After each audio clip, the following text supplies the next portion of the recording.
ನಾನು ಕೇಳ್ಕೊಂಡೆ ಈ ಸತಿ ಸ್ವಲ್ಪ ಆರ್ಥಿಕ ಮುಗ್ಗಟ್ಟಿದ್ದೇವೇನೋ ಸ್ವಲ್ಪ ಮಾಡ್ಕೊಳ್ಳೋಣ ಅಂದೆ. ನಿನಗೆ ತಾನೇ ಮಾಡ್ಕೊಡ್ತೀವಿ ಹೋಗು ಅಂತಂದ್ರು. ಅದು ದೊಡ್ಡತನ ಅಂತಂದ್ರೆ ಈಗ ಯಾರೂ ಮಾಡಲ್ಲ. ಫಸ್ಟು ಕಾಸೇದಾನ್ ಕಡವುಳರ, ಕಾಸಿದ್ರೇನೆ ಕಾಂಚಾಣ ಇದ್ರೇನೆ ದುಡ್ಡು ಅಂತಾರೆ. ಆದರೆ ಅದೊಂದು ರೀತಿ ಆ ವಿಶ್ವಾಸ ಇದೆಯಲ್ಲ, ಅದು ಕಣ್ಣಲ್ಲಿ ನೀರು ಬರುತ್ತೆ. ಅವ್ರ ಮುಂದೆ ಅಳೋದಲ್ಲ, ನಮಗೆ ಸಂತೋಷ ಆದಾಗ ನಾನು ನೆನೆಸ್ಕೊಳ್ತೀನಿ, ನಾನು ಆ ಚಿರುಋಣಿಯಾಗಿರ್ತೀನಿ ಅಂತ ಎಲ್ರಿಗೂ ವಿವೇಕಾನಂದ ಸದ್ಭಾವನಾ ಪ್ರಶಸ್ತಿಯನ್ನು ನಾವು ನೀಡ್ತಾ ಇದ್ದೀವಿ. ಕೊಡಮಾಡುವ ಪ್ರಶಸ್ತಿ, ವಿವೇಕಾನಂದ ಸದ್ಭಾವನಾ ಪ್ರಶಸ್ತಿ.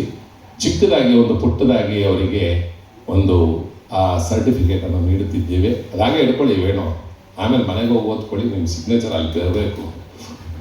ನಾನು ಹಾಕಿಲ್ಲ ಅದಕ್ಕೆ ಸಿಗ್ನೇಚರ್, ನಮ್ದಿರುತ್ತೆ, ನಿಮ್ದನ್ನು ನೀವೇ ಹಾಕೋಬೇಕು. ಯಾಕೆಂದರೆ ಬಹಳ ಉತ್ತಮವಾಗಿ ಎಷ್ಟೋ ಜನಕ್ಕೆ ಗೊತ್ತಿಲ್ಲ, ಮೊಮೆಂಟೋ ಕೊಟ್ಟರೆ ದೊಡ್ಡದು ಏನೋ ಒಂದು ಅನ್ಕೋತಾರೆ.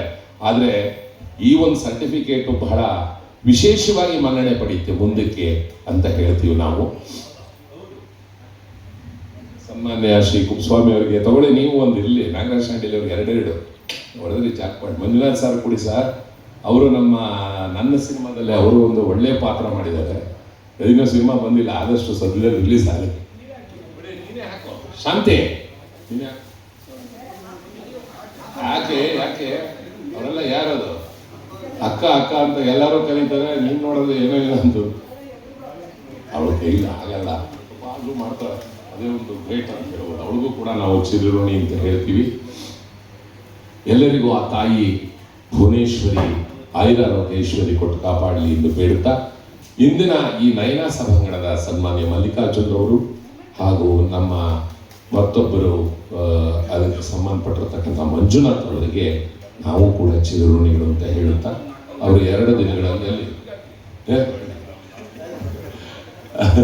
ಅವ್ರಿಗೂ ಚಿರುಋಣಿ ಅಂತ ಹೇಳ್ತಾ ಇದ್ದೀವಿ. ನಮ್ಮ ಕನ್ನಡ ಮತ್ತು ಸಂಸ್ಕೃತಿ ಇಲಾಖೆ ಎಲ್ಲ ಅಧಿಕಾರಿಗಳಿಗೂ ನನ್ನ ಹೃತ್ಪೂರ್ವಕ ವಂದನೆ, ಅಭಿನಂದನೆ, ಧನ್ಯವಾದ. ಜೈ ಕರ್ನಾಟಕ ಮಾತೆ. ಬನ್ನಿ ಮತ್ತೊಮ್ಮೆ ನಿಮ್ಮನ್ನ ಭೇಟಿಯಾಗೋಣ.